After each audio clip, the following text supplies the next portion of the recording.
గిరిజన ప్రాంతంలో కలెక్టర్గా పనిచేయడం తన అదృష్టమని, 2 ఏళ్లకు పైగా స్థానిక గిరిజనులతో మమేకమై వారి సమస్యల పరిష్కారానికి కృషి చేశానని జిల్లా కలెక్టర్ దినేష్ కుమార్ అన్నారు. గిరిజనులతో ఎంతో అనుబంధాన్ని ఏర్పరచుకున్నానని, జిల్లాను విడిచి వెళ్లడం బాధగా ఉందన్నారు.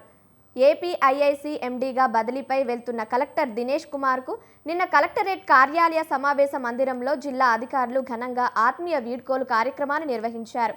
జిల్లా అధికారులతో పాటు పలు ప్రజా గిరిజన సంఘాల నాయకులు కలెక్టర్ను సాలువాతో ఘనంగా సన్మానించారు.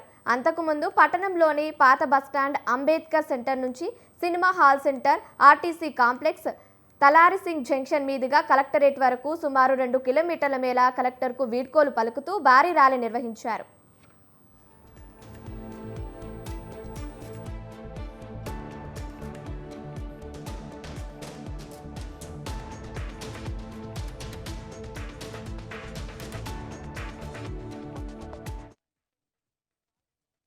అయినా సరే ఈ 1 ఇయర్ ఖచ్చితంగా చేస్తాము. ఎందుకంటే సార్ వాళ్ళక ఆ యాక్ట్ వల్ల, ఆ స్పీడ్ వల్ల, ఆ రిలీజ్ వల్ల నాకు ఎక్కడ ముందుకు వచ్చింది. ఏఎస్ఆర్ వీడియో అంటే నాకు చాలా కమిషన్ కూడా కాదా అంటున్నారు. యాక్చువల్గా నన్ను అంత రిసీవ్ వస్తుంది అనేది లేదు.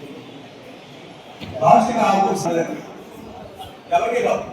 అయినా సరే ఈ 1 ఇయర్ ఖచ్చితంగా చేస్తాము. ఎందుకంటే సార్ వాళ్ళక ఆ యాక్ట్ వల్ల, ఆ స్పీడ్ వల్ల, ఆ రిలీజ్ వల్ల నాకు ఎక్కడ ముందుకు వచ్చింది. ఏఎస్ఆర్ వీడియో అంటే నాకు చాలా కమిషన్ కూడా కాదా అంటున్నారు. యాక్చువల్గా నన్ను అంత రిసీవ్ వస్తుంది అనేది లేదు. లాస్ట్గా ఎవరికి రావు. అయినా సరే